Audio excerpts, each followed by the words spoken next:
ఆరోగ్యకర్త భవనైరుద్యం ముక్తిలోపాలక మంబలి గృహీత్వా భవ ఇక్కడ ఉన్నలోపాలక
కార్యక్రమాలు జరుగుతాయి. మా కడిమెట్ల గ్రామంలో ఈ సేవా కార్యక్రమాలు అనేటివి ఎక్కడ కూడా నేను చూసుండను. నిజంగా ఈరోజు ఏ కార్యక్రమం చేయాలన్నా మా కడిమెట్ల గ్రామంలో మా చెన్నకేశవ స్వామికి సేవ ఎల్లించి తర్వాత కార్యక్రమాలు జరుపుకుంటున్నాం.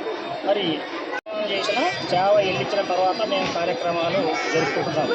ఈరోజు మా కడిమెట్ల గ్రామంలో ఎమ్మెల్యే చెన్నకేశవరెడ్డి గారు మరి ఆయన ప్రత్యేకత తేరుని ఆయన ఒక 8-9 సంవత్సరాల క్రితము తేరు 40-50 లక్షలు ఆయన సొంత డబ్బులు ఖర్చు పెట్టి తేరు చేపించడం జరిగింది.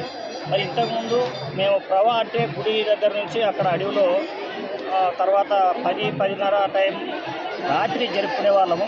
ఇప్పుడు మా చెన్నకేశవరెడ్డి గారు ఈ రథోత్సవాన్ని చేర్చిన తర్వాత మరి మా గ్రామంలో ఈరోజు ఇక్కడ ఇంత ఘనంగా అంగరంగ వైభవంగా జరుపుకుంటున్నాము అంటే నిజంగా మా చెన్నకేశవరెడ్డి గారు చేసినటువంటి అదృష్టమని కూడా మేము భావిస్తున్నాము.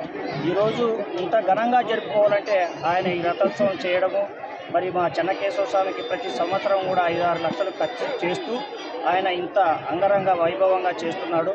మరి ఈరోజు మా గ్రామంలో కులమత భేదాలు లేకుండా ప్రతి ఒక్కరూ కూడా ఈరోజు ఏ కార్యక్రమం చేసినా కలిసిమెలిసి ఇంత అంగరంగ వైభవంగా జరుపుకుంటున్నాం. కాబట్టి మరి ఈరోజు మా గ్రామం నుంచి జి కేశన్న యాదవ్